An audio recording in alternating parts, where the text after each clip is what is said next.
Hey guys, my name is Kenzie and welcome back to my channel. It is officially February, which means it is time for another monthly reading wrap up. So here are the books that I read in January.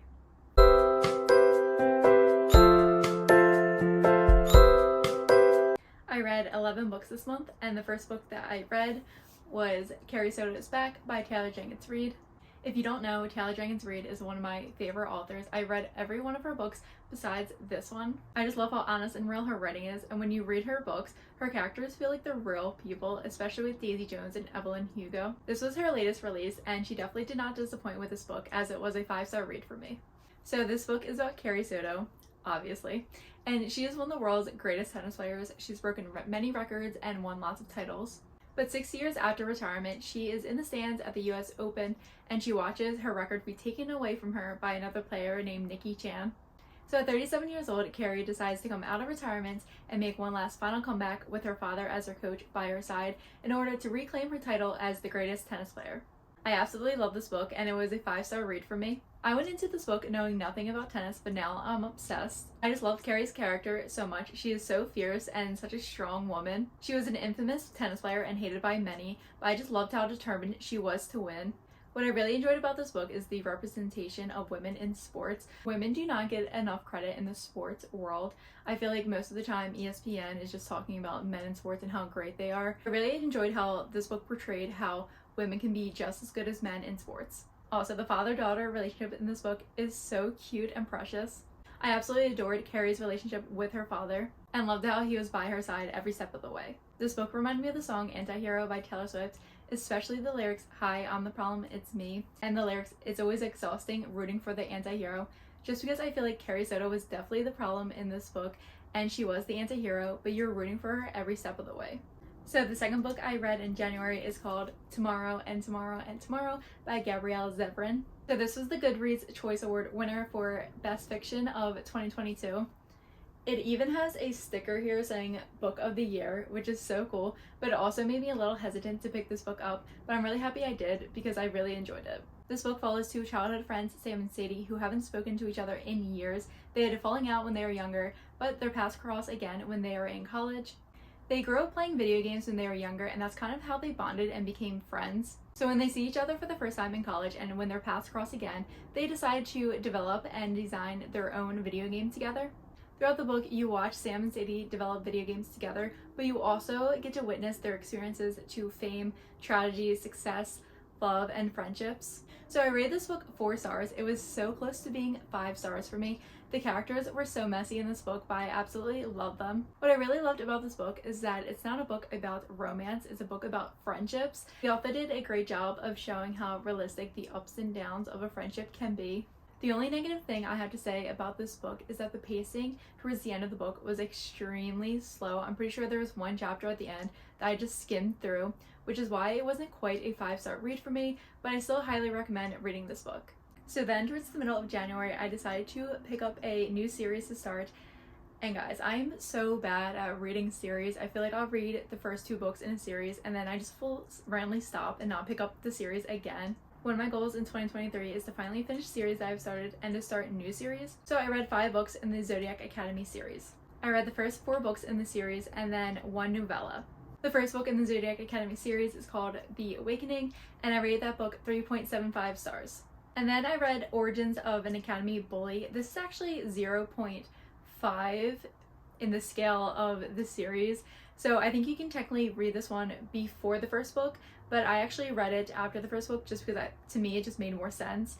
And I gave this one 3 stars. Then I read the second book in the series called Ruthless Fae. This was my favorite in the series so far, and I gave this book 4 stars. And the third book, which is called The Reckoning, and I gave this one 3.5 stars. Then I read The Shadow Princess, which is the 4th book in the series, and I also gave this one 3.5 stars. If Harry Potter and Avatar: The Last Airbender had a baby with a sprinkle of astrology, that's basically how I would describe the Zodiac Academy series. The series follows Darcy and Tori, who are twin sisters, and their zodiac sign is a Gemini, which just makes sense because in astrology, Gemini is the twin sign. So these twin sisters were born as Fae, and they had these magical powers that they don't know about because they live in the mortal world, and they have no parents because their parents have died. So one random night, they get invited to this place called the Zodiac Academy, which is basically a school for people with powers. Kind of like Hogwarts in Harry Potter, where that's a school for wizards. So the twins decide to go to this academy, and there they learn that their real parents were actually the leaders of this new world, and that the twins are the people that are supposed to inherit the power to the throne. But at the Zodiac Academy, there's a group of boys called the Hares.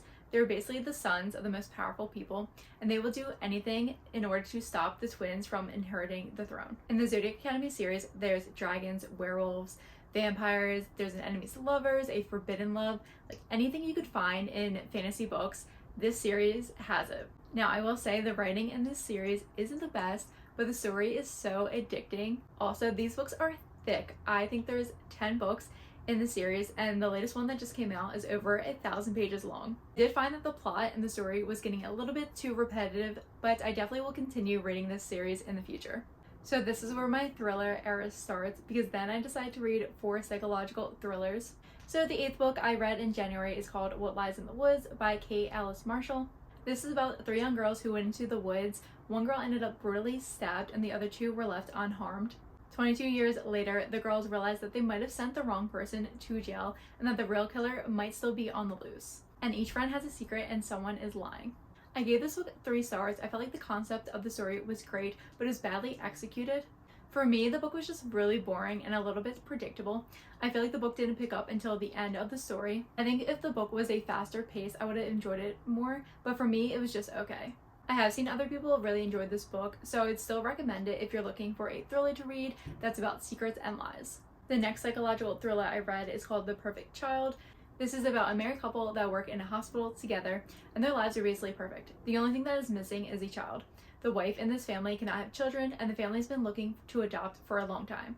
So when Janie, an abandoned 6-year-old, shows up at the hospital, it is fate for the couple. The couple take her home into their lives and basically adopt Janie, but Janie isn't a typical 6-year-old child. She has serious problems and issues, and then all these crazy things start to happen in the household and to the family.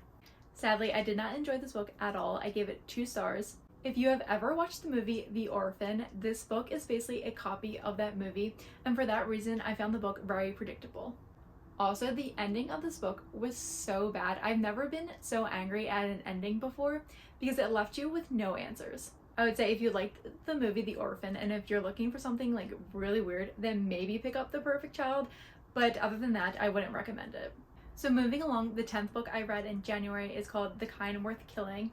This is about 2 strangers who meet at an airport. They start having drinks and then they decide to spill the truths to one another because they're like, okay, we're never going to see each other again, so why not just say the things that are going on in our lives? The male in this book, Ted, he shares with this random woman that his wife Miranda has been cheating on him with another man. The stranger that Ted meets at the airport, her name's Lily, and together Ted and Lily plot to murder Ted's wife Miranda for cheating on him. I believe I give this book 3 or 3.5 stars. I did enjoy it. I thought it was a fast thriller to read, but there's just a little bit too much going on in the story for me. There are some things that I didn't expect to happen, but I would consider this more of a popcorn thriller. The women in this book are crazy, but Lily kind of reminded me of the female character in Gone Girl. But if you're looking for an easy, chaotic thriller, then I would recommend reading The Kind Worth Killing. So the last book I read in January is called The Inmate by Freida McFadden. This is my 4th Freida McFadden book. She is also the author of The Housemaid, which is super popular. Her writing and her plot twists also remind me of Alice Feeney's, so if you are a fan of Alice Feeney, then I suggest trying to read a Freida McFadden book. So this is about a girl named Brooke who recently got a new job at a prison where her ex-boyfriend is an inmate, and Brooke was actually the person in charge of putting him there. Her ex-boyfriend's name is Shane, and years ago, Brooke and Shane were high school sweethearts, and they went to a small gathering at Shane's house with a group of friends where they all had some drinks and only 3 people made it out alive. The rest of their friends were killed. Brooke was always convinced that it was her own boyfriend, Shane, who tried to kill her, but she actually never saw the killer, and years later now, she realized that she might have made a mistake. I gave this book 3.5 stars. I really enjoyed it, but I did find it a little bit predictable, and I thought that the main character, Brooke, was very annoying. I also was able to predict early on what was going to happen, but there was one twist that I didn't see coming at all. If you're looking for a good thriller to read, then I suggest reading any books by Freida McFadden. So those were all the 11 books that I read in January. I'm going to be filming a video in February where I only read romance books for a week, so make sure you subscribe to my channel so you don't miss any of my videos. As always, be sure to follow me on my Booktok and my Bookstagram, give this video a thumbs up. Thank you guys so much for watching. Be kind to one another, and I'll see you in my next video. Bye!